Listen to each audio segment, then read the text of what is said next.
أعوذ بالله من الشيطان الرجيم بسم الله الرحمن الرحيم نحمده ونصلي على رسوله الكريم. Since some weeks we are discussing some ayat of the Quran pertaining to the promise that Quran will take, and in fact it took at that time from the darkness to the age of enlightenment. And under this caption, we had selected a group of 7 ayat which contain this promise. And within that group, we are discussing only those ayat, in fact, some of those ayat which pertain to family matters, particularly marriage and related matters. And last time we had discussed some best practices or successful models in the world. Today, inshallah, we are going to discuss part 2 of the successful models which we discussed last time.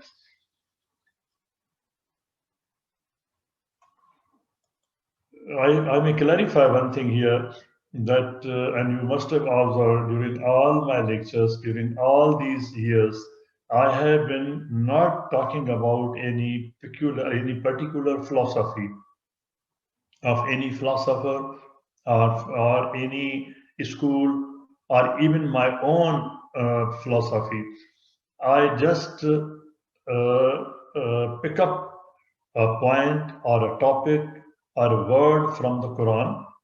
I try to study that, research into that, and when I come to a certain opinion about that matter, then I try to clarify it further, support it further, elaborate it further with the help of history, philosophy, science. It's not like we are doing generally that we see something, some discovery is made and we say, oh, this is in the Quran. My starting point is Quran. And then when I verify with other sciences, I again come back to the Quran, to the root of the word, to everything in the Quran, in the context and everything, to reconcile with the opinion which was formed, and then supported by these sciences. They are all in harmony, and then I place it before you. And then still I make one request that this is a book for humanity, for all mankind. And it is our responsibility to study it ourselves. So I request to kindly conduct your own research, study it yourself, and then you can form your own opinion. I'm not even insisting on any opinion. It's up to you to kindly conduct your own research. I'm simply trying to facilitate and provide some information on that. This ayat of the Quran, Ar-Rijal Qawamun ala Nisa, Surah An-Nisa, ayat 34. It is one of the most misunderstood ayat in the Quran.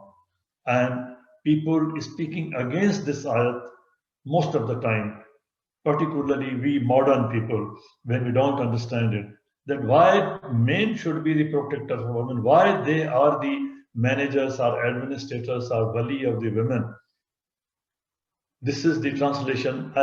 This is not my translation. And here I'm not talking about translations. I am not, and you have seen that I am not giving the translation of the Quran. I'm just trying to give the wisdom in the Quran. And this ayat has remained very controversial so far as translations we have produced. The main reason behind opposing or misunderstanding these ayat, which we don't study properly, this is the main reason. One is our own inferiority complex before other advanced cultures or advanced civilizations. And since we are in the decaying state, so we have inferiority complex, I'm talking in plain terms, and also because of the ignorance, particularly ignorance of the Quran, This combined, it has an impact on our personalities, on our culture, on our society.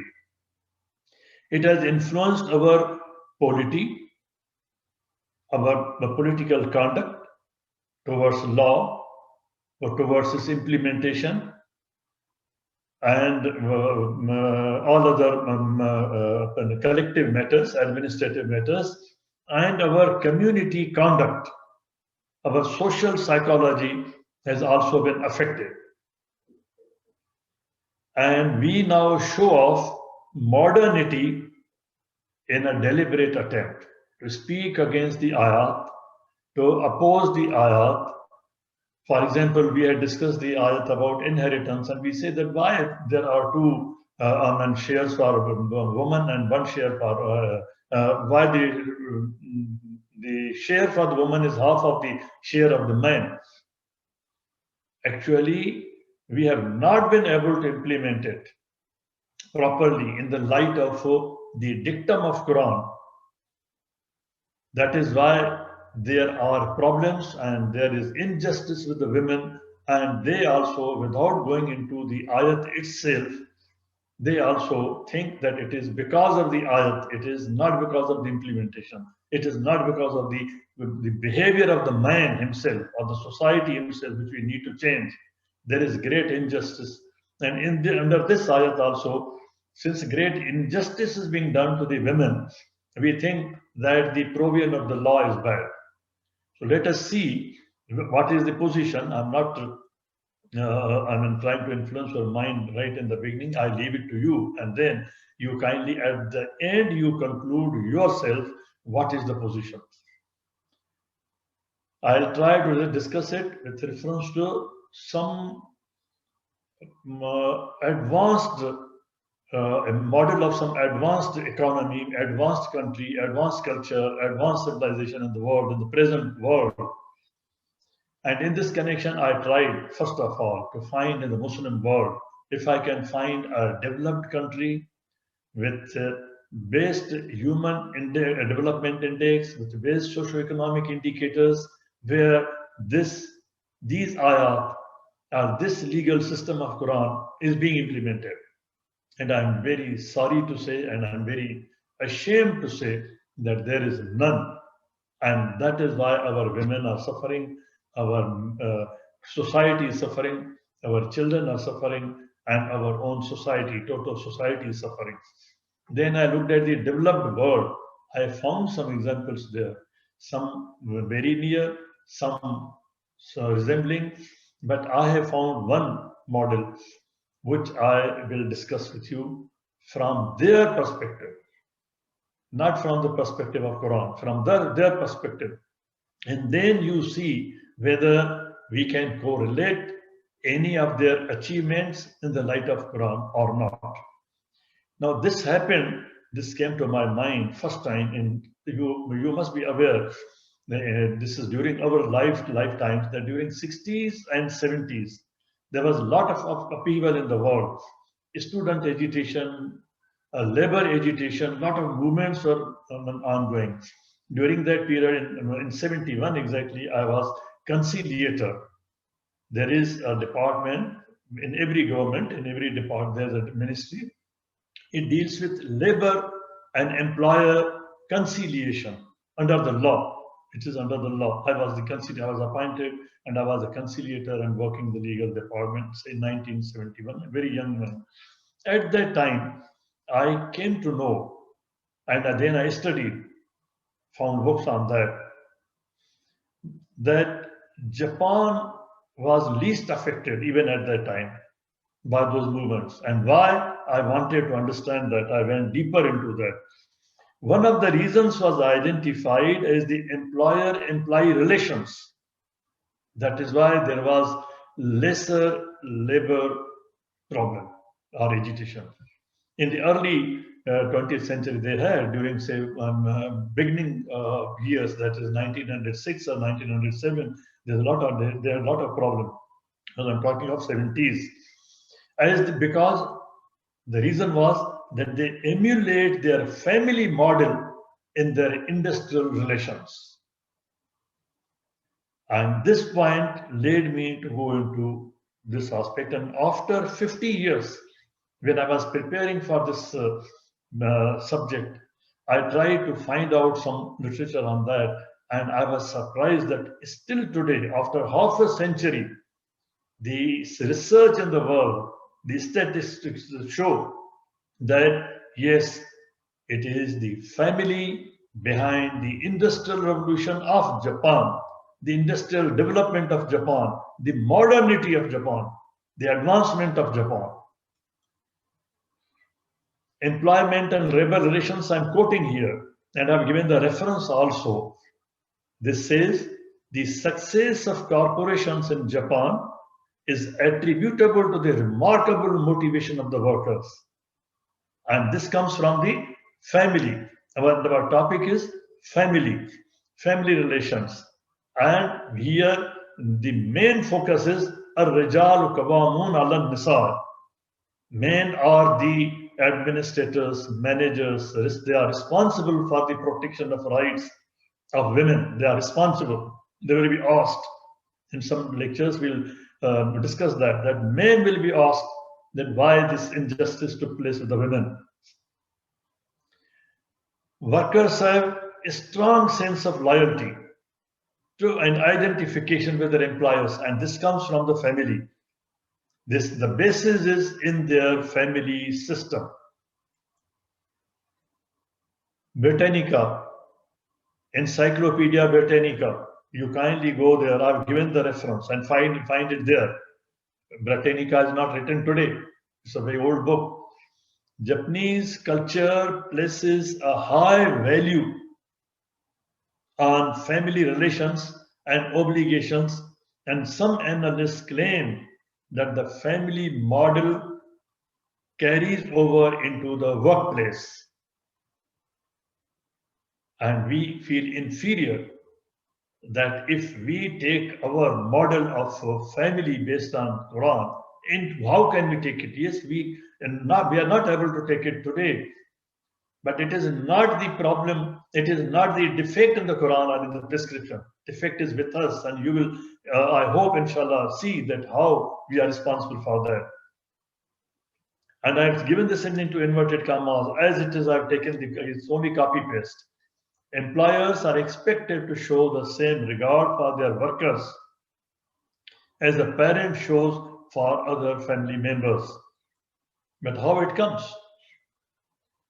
Kindly, I'm giving more references here.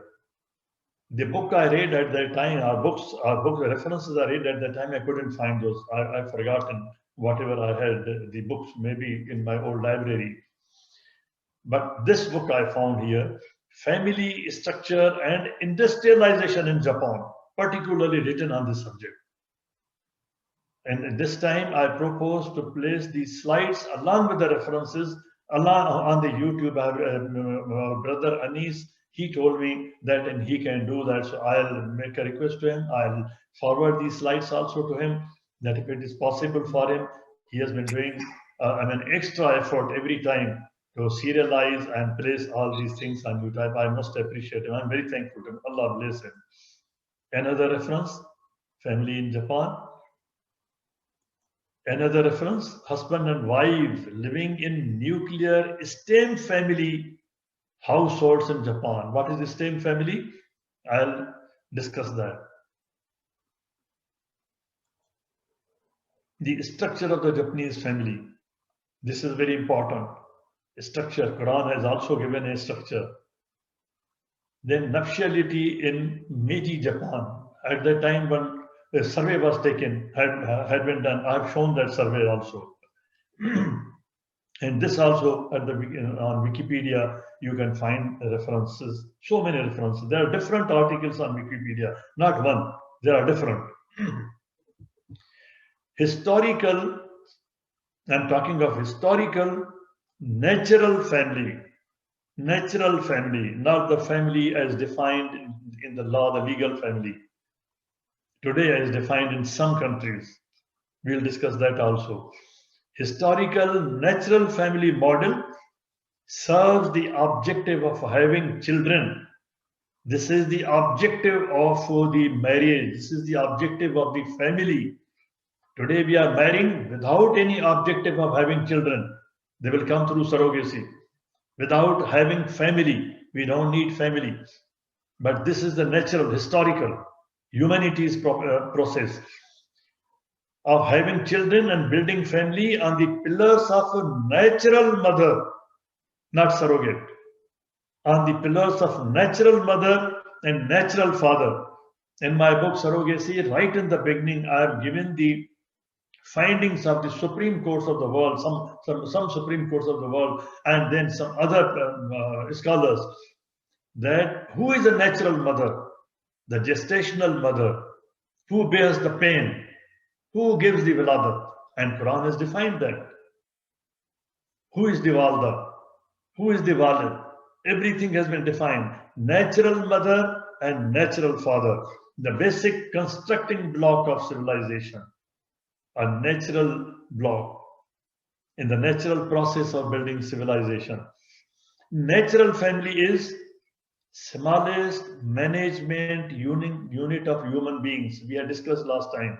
One of the philosophy behind having monogynous family instead of four wives or multiple wives is a concept to deal with certain situations as a relaxation, as an exemption. It is not the basic historical or natural form. It is not the norm. That is an exemption. We are talking about the norm, which is normal. Natural form family is smallest management unit of husband and wife, a husband and a wife. Necessary for preservation of both genders, not one gender. As there is some preference for gender selection in some countries and some people, or they mutilate the gender after the child is born, or even after the person grows as an adult, they are mutilating themselves. Development of culture, this is also one of the objectives of a natural family. Man is cultural, man is social. In a natural environment he was placed, and he is a natural environment. And attainment of civilization, what is it's not just development of civilization, it is attainment of civilization to reach the apex. Civilization is the advanced stage of human living. In 1970s, in United States, in Europe, in other countries, liberalization of sexual mores and consequently lifestyles diversified. Particularly when in this period it intensified at the expense of concept of family. Concept of family. A broader range of cohabitation types. There are different types of cohabitation, man and man, man and woman, woman and woman. And there are so many cohabitation types appeared as the gender-based, because why it appeared mainly, what is the factor behind that? The factor behind is the gender-based division of labor, responsibilities of father and mother was no longer the predominant format. We lost that. We said, no, there's no labor division, man and woman, same doing, same job, same thing, equality, equalization, everything is equal, and they will be equally working for all jobs. But the priority that we are the manufacturers of human beings. We are producing human beings in our own factories. Harsun, Arham. That was lost. This division of labor force was lost. More countries in the West today are recognizing same-sex marriages in contrast to the frame of natural family. Now, natural family is not the objective of marriage. It is not the objective of building any culture or civilization. The same-sex model needs support of It needs artificial support because it is artificial. It is not natural. It needs support of invasive surrogacy technology. It is supporting it. Otherwise, this cannot go further. Today, if a man is wanting, there are two men in wedlock and they want a child, they are looking for a surrogacy. There's a surrogate mother, some surrogate, and adoption rubrics. These rules about adoption are still in this field, are still in the infancy, just starting. Just we are learning like a child, and by the time the child learns without any guidance, without any divine guidance, as in the beginning it was, and we still have available, we might spoil it, and we have already spoiled a lot. Overly expanding from personal attitudes, kindly give this attention. Personal attitudes and affiliations of court systems. The decisions are becoming binding, taken by one person, not by the parliament. Look at the era. The laws, there is a plethora of laws, bills, pending in the parliaments. The laws are not made, positive laws are not made. But how this liberalization is taking place, all this liberalization is taking place under interpretation. 14th Amendment, First Amendment, Second Amendment, and so on, and the interpretation of an individual, or two persons, or three persons, or jury, a number of a small group of people interpreting. Not taking, no debate is taking place in the parliaments, and these laws are becoming binding. Priority has shifted from building family to merely finding a partner with mutual fondness, profane love. Instead of founding a family, it is mutual fondness instead of founding a family, in which economic shortfalls are then naturally to be covered through double income arrangements. They both have to work. Each earning for himself. Even here, when the people come for counseling, even I think 2 weeks back when the couple came, the problem was, what was the problem? The husband and wife, they are sharing rent, and the husband couldn't pay the part of his rent for 2 months, and the dispute came flared up to the extent that they want to separate. The husband failed to share his rent. And then there are others also. But there are other cases also, the husband not paying rent for 10 months, for 1 year, for 2 years. There are a husband or wife does not contributing rent to the rent. And then the husband says she is not contributing to the rent. There are multiple number of cases, such cases taking place. Many more women, therefore, had to become part of labor force. Man was already working. The woman was made to work because she has to earn. Now she has to share the rent. She has to share everything. Children outside wedlock in this new system and divorce became more acceptable. It is acceptable to the society. It is acceptable to the law. It is acceptable to the court. Increasingly, it is acceptable.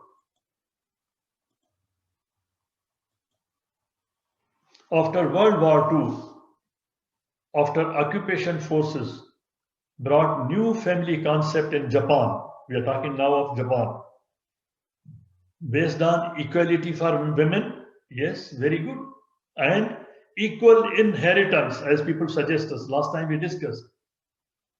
They say equality for women and equal inheritance. Kindly don't think that I'm talking against these things. No, I'm not talking against these things. But kindly see what is the position in some developed countries, and then you make your own mind. Equal inheritance by all children. Independent Japan, when it became independent, occupied forces left, established again by collective capitalism not individual capitalism, which stems from its economic and own social restructuring following World War II, after World War. And this piece is also, I've given a reference. Look at Japan. Although it didn't go for this formula which was administered to them, not only suggested to them, it was administered to them. But they went back. They took a step back. They went into their culture, into their history. And let us see, did they make any progress if they went back into their culture? Today, look at the GDP. Look at the unemployment rate, only 2.9%. Inflation rate, minus 0.6%. And Japan is one of the countries where for a long time the riba has been zero. There's no riba. No usury. The economy of Japan is highly developed and market economy. Third largest in the world, so far as nominal GDP is concerned. Fourth largest with the purchasing power in the world, and world's second largest developed economy. Now, with all this progress, how is it possible that the divorce rate went down? We have seen that in the developed countries, with development, with these models of development, social and cultural slogans, their divorce rate has gone up. And here the divorce rate is only 0.13%, 0.1. What is the position in other countries? Comparably, 70s, 90s, 2012, all the way increasing. In all these developed countries, even going up to more than 50%, about 60% divorce rate, 60%. And Japan is 2.2. It was less, 1.1, but now in 2012 it has increased, and it is increasing. But the rate of increase, incremental rate, is also low. But look at 60%, about 60% and 2%. Compare that. The people who went back. Now look at these sources. Again, I have given a quotation. Simply copy and paste. I'm not taking any credit. What are the strengths of Japanese family model? It's not sufficient to say that they went back into culture and they built the family system and they built the industrial system. It needs deeper study. What are the strengths? This is the strength.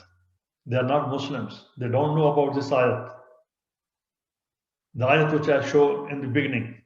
I've shown in the beginning.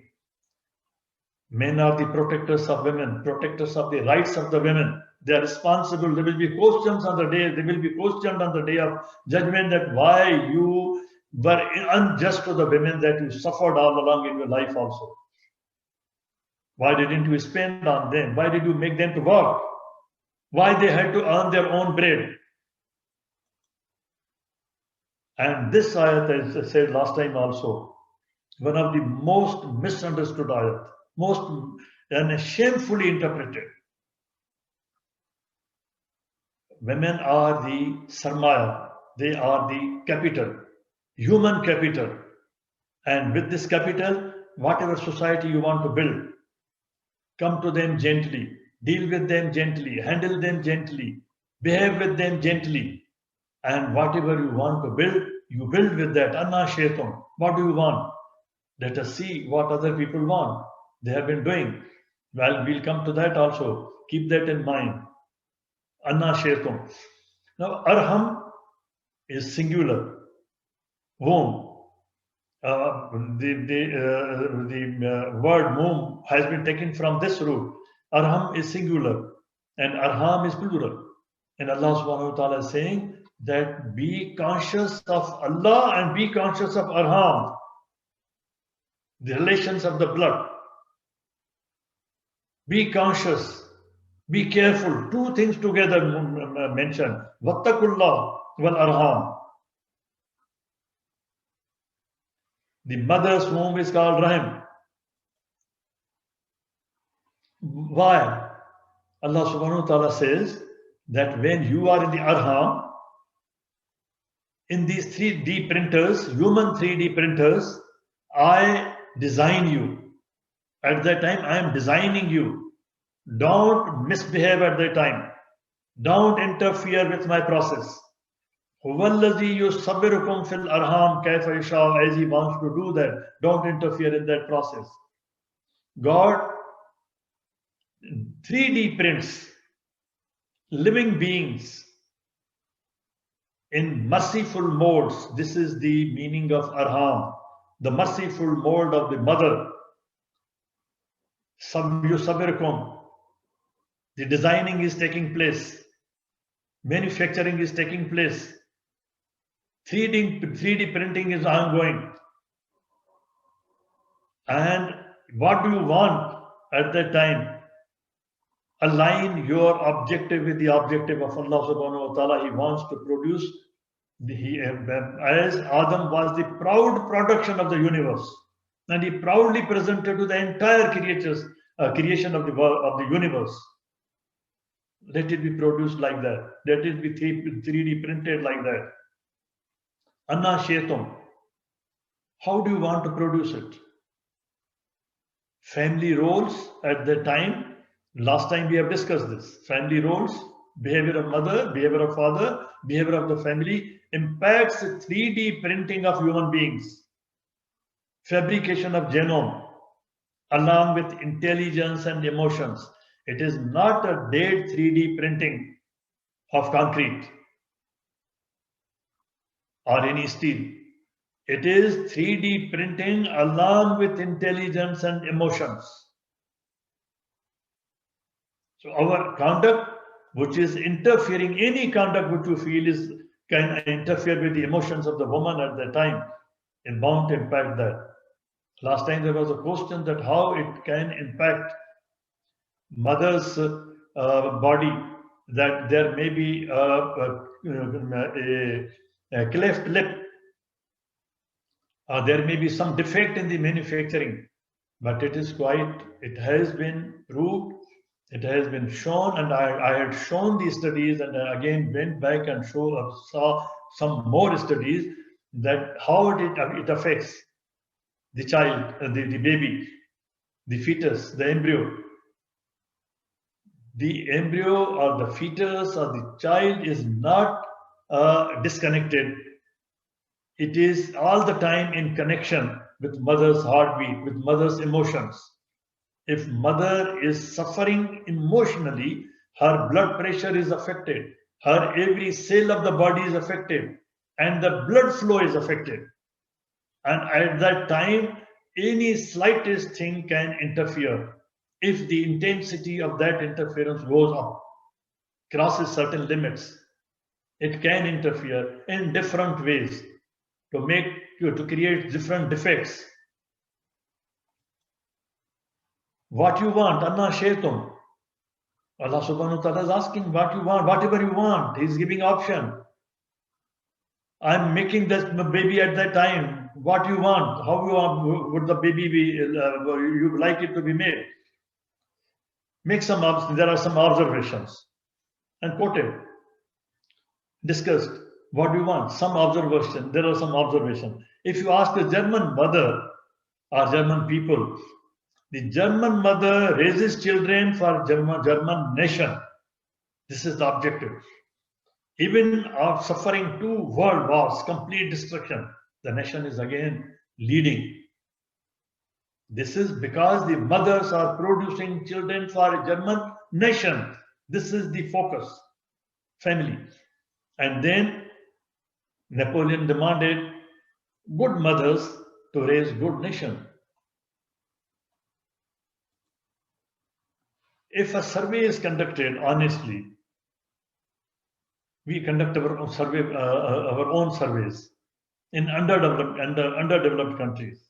Mostly what we find is most probable answers are, when you ask the people who are women or the family, then why are you raising the children? they would be raising children for bread earning, for poverty, ignorance.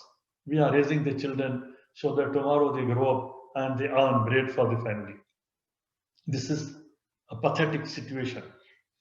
Some might name some professions, say middle class family. They say my son will become a doctor, my daughter will become an official or a doctor, or something like that. This is the aim of the mothers. And there are still other people, very pious people, very good people. If you ask them, how are you raising your children? He would say that I want to raise them as religious persons, religious people, very good, religious.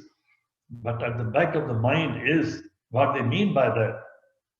If I say I want to bring my child as a good religious person, at the back of my mind is not a good Muslim, a good Sunni Muslim, a good Shia Muslim, a good Wahhabi Muslim, a good Sufi Muslim. This is at the back. We are creating sects, strengthening sects. And that is how the society breeds bigotry and zealotry right from the beginning. We want to bring up the zealots and the bigots. Until around third quarter of last century, families with gender-based division of labor were norm in the world, in Japan also. In most industrial countries, including Japan. Such arrangements were favored and many couples built their families on this model. I'm going slowly as compared to my previous my presentations usually in the past. And I want to emphasize every word here. Strong gender roles still remain cornerstone of family responsibilities in Japan, even after industrialization. Gender roles, strong gender roles, father's role and mother's role, you can distinguish. Traditional gender roles, this is in fact the topic also, Japan gender roles. Traditional gender roles, what happens in that, men as income earners and women as homemakers. If I say this statement in the interpretation of an ayat, people will fight with me. But when I am quoting for this, from Japan's existing practical, today existing situation, where the traditional, according to the traditional gender roles, men are the income earners and women are the homemakers generally, normally, in majority, overwhelmingly. Child care is still regarded in Japan, in spite of all this progress. Child care is regarded mostly as the mother's specialty. Nobody can replace it in the animal world. Mother's care. The father's domestic role is limited in this respect. They accept it culturally, socially. Full-time working wives have the burden of housekeeping also. But if they are working by choice, at the same time, they have still not abandoned this specialty, this responsibility. It is in fact an additional burden on their shoulders, but they are discharging this duty. And generally without help. And how did they generate this help? That we'll also see. Mothers help daughters because there is a close society. There's a supportive culture. Culture is now helping. Mothers help daughters who need help in childcare and housekeeping. Joint family system. We don't need inheritance system of Islam because it is encouraging joint family system. You will see this as we go further. Working mothers prefer living close to their mother's house for this reason. These are the results of the surveys actually happening on ground. Daughters live near their mothers, mothers live near their daughters. But what about the paternal side? That we'll also see. Wives have a lot of authority in their household. Men have given almost all liberty in these matters. They are the decision makers mostly. Men are in fact working as if advisors. Mutually they are consulting. In urban families, husbands as bread earners have lesser time with children. This is an unfortunate thing. But it is whatever has come in the survey. A housewife may be working also by choice or by some other compulsions, yet with nearly total responsibility for raising children. To raise the children is the responsibility, whether we say or not, is the specialty of women. This is Japan happening. Ensuring their careers, their marriages, running household, and managing family budget. But this is not all. There are some strange things taking place, happening there, very strange. Importance of family in Japanese society. What is the importance? Why this importance? Family is very important because the society, Japanese society, is not individualistic. They are not thinking for us and them separately. It is a collective society, collective capitalism, new term they invented. They are not individualistic. Family is an entity whose purpose is more important as a family collectively than personal fondness. Even if there is natural fondness in a couple, somebody likes some boy likes some girl, or some girl likes a boy, but they adjust themselves within the interests of the family. They don't give precedence to their fondness to the family foundation. This is the difference, the great difference. Japanese have heightened sense of belonging. These are the findings. Japanese have heightened sense of belonging and loyalty to the family in a collective society, even collective capitalism. Family members are expected to serve family's interest before individual fondness, and accommodate fellow members. Brother accommodates brother, sister accommodates sister. If one of them is poor, they support him. Generally, Japanese parents are totally devoted to the success of the children. This is the motive, this is the basis. If in some societies they are marrying only because of fondness, not with the objective of having family or children, then why should have they this objective? But the situation is different there. They are marrying because of the forming a family, founding a family. If I explain this thing with reference to the concept of asbatan and ummaman in Quran, people will not. They will run, and they will go against me.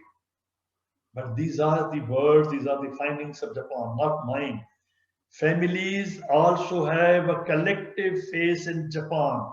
They care for their family reputation, for the name of the father, Abu Bakr. I am son of Abu Bakr. They care for the name of their parents. They care for the name of their family. They have a collective face. If the society loses this, then anybody can become a criminal because he is not so much worried about himself. The criminal is not so much worried about himself. The act of a single individual impacts the perception of one's family name in the society.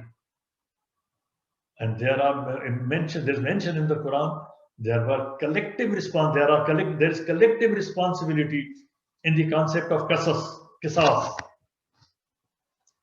restorative justice. Now United Nations is working on restorative justice, but we don't know whether it is qisas, based on qisas, idea of qisas. These ideas are being picked up by others. Asmat, look at this ayat. How the Qawm is formed, how the nation is formed. In most surveys, people indicated that family life should emphasize parent-child ties even more than the husband-wife relations. This is their priority. And I'll show you what are the other findings of these surveys. Japanese couples regard parental role as mother and father, as more important than couple roles as husband and wife. Father and mother role of a father and mother versus role of a husband and wife. They don't give up, they don't discard that, but the priority is parental role. They will make sacrifices. They will adjust for the children. Here, the women are coming. They say that I don't care for the child, I want divorce. The society will take care of the child. There will be their social security. I don't care for the child, I want divorce. They devised a new term, domestic divorce. We have heard about domestic violence, but not about domestic divorce. It is different from zihar in Islam. It is zihar. In Quran, it has been mentioned, it is abhorred. It is not like, it is bad. That here, domestic divorce term was coined because when the parents are sacrificing, making many sacrifices, not to separate, just to cling to the unit for the sake of children, this is the situation for which this term was created. It has been found that people with the industrialization, the couples have little time to converse, and this is one of the reasons where the communication breaks, the separation starts.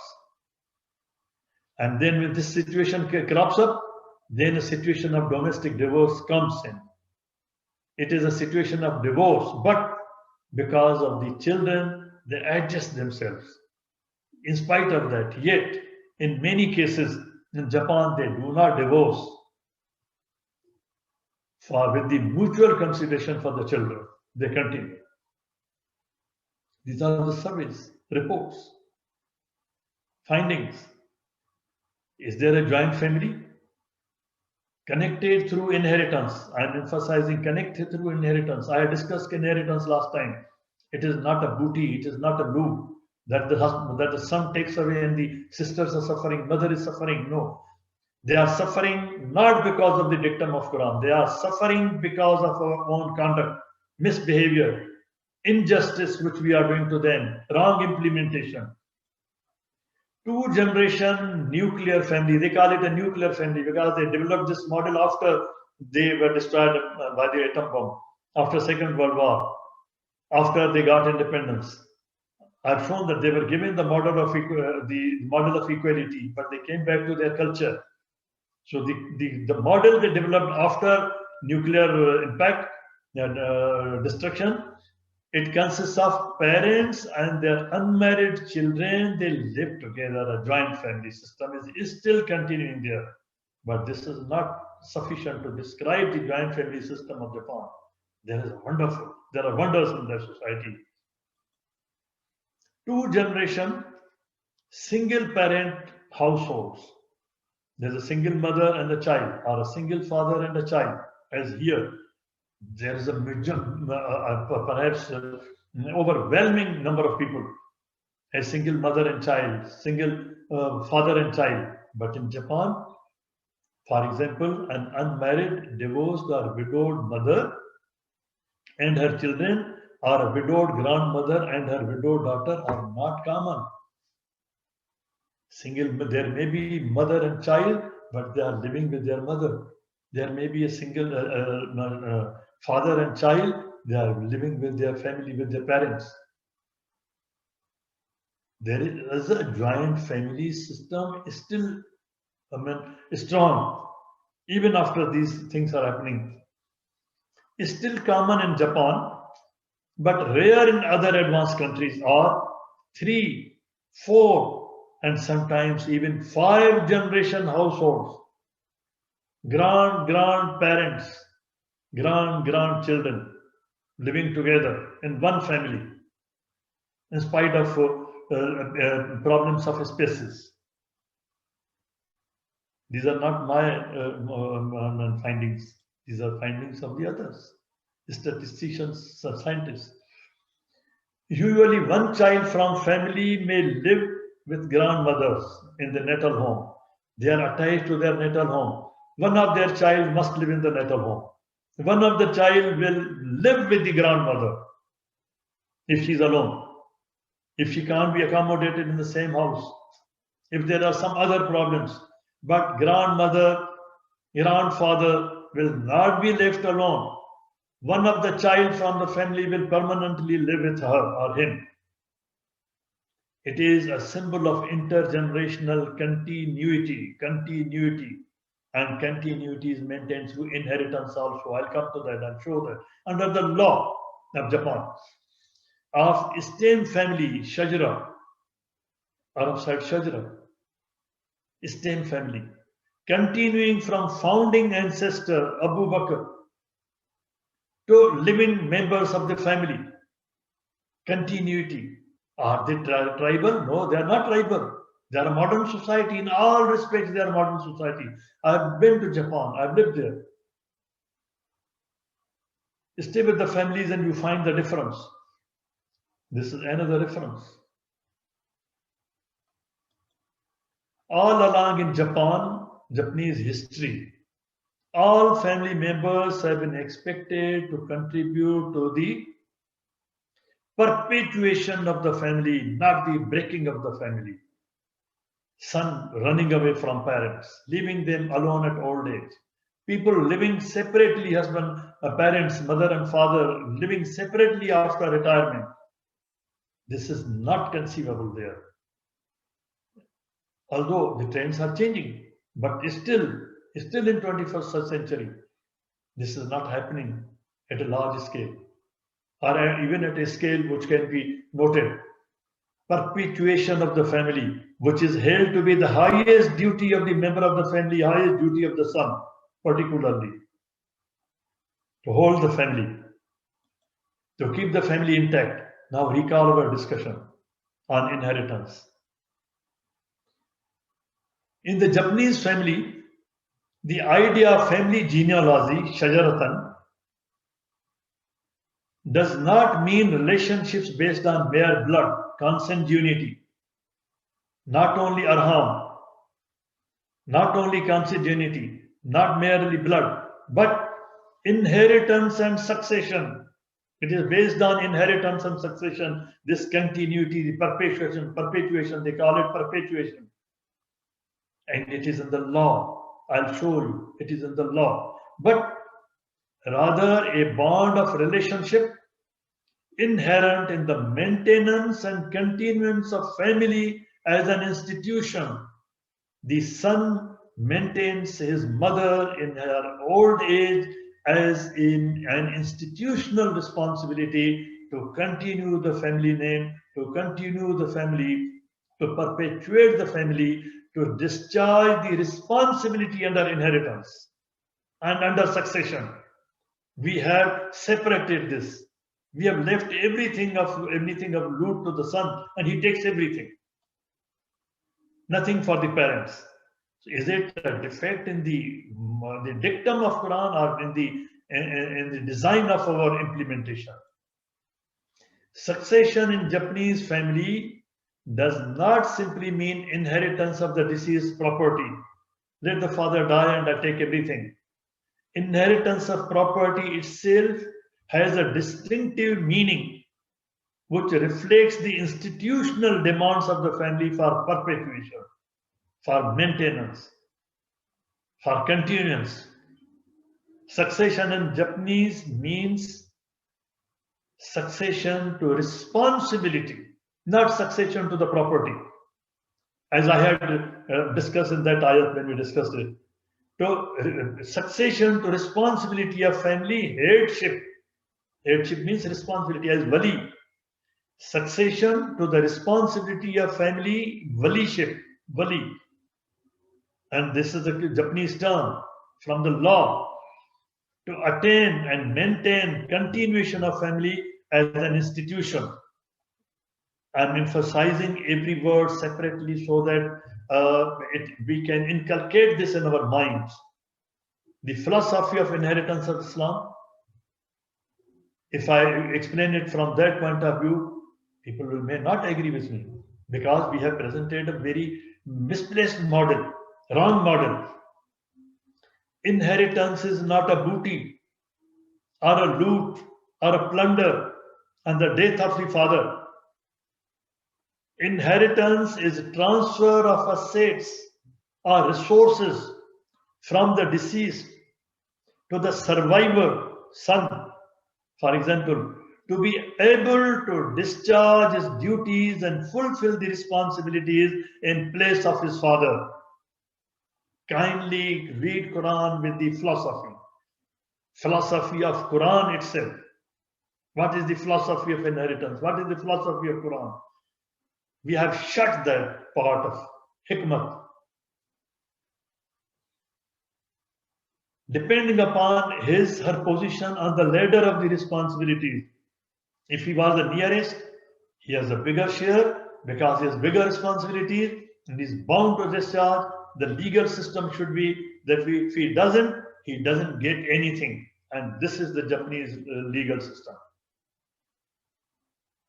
As member of the family, to attain and maintain continuation of family as an institution where the mother, the widowed sister, the sister or other relations, near relations, blood relations, they live in harmony, peace, and they have a comfortable life in after the death of the bread earner. Shares are indicative, I had submitted, according to the extent of rights and responsibilities of the family on the basis of gender, indicative.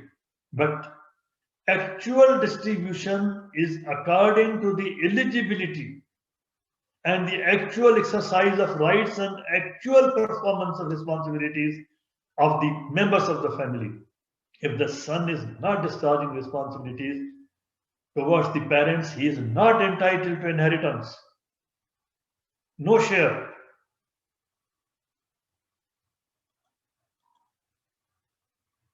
Word tarak has been used for inheritance.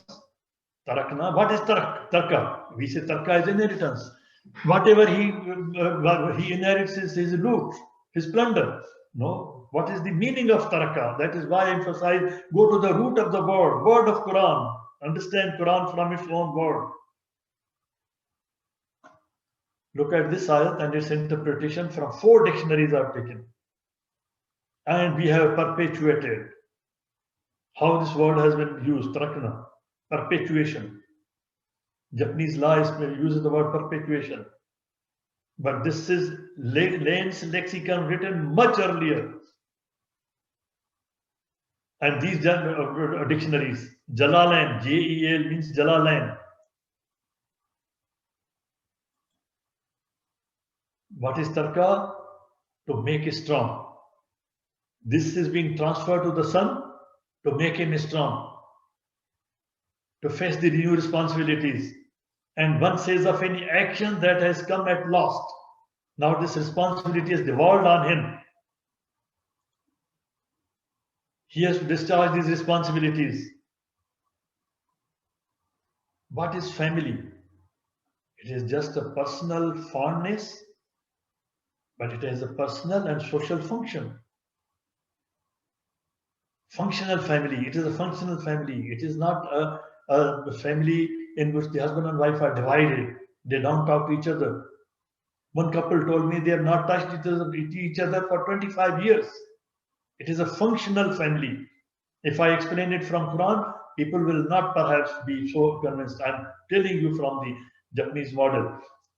The family as an institution they recognize has both a social and personal function. Social function also. When we discard the functional social function, first we discard the parents. Let us see how it is happening there. Subhana rabbika rabbil izzati amma yasifun wa salamun alal mursalin walhamdulillahi rabbil alamin.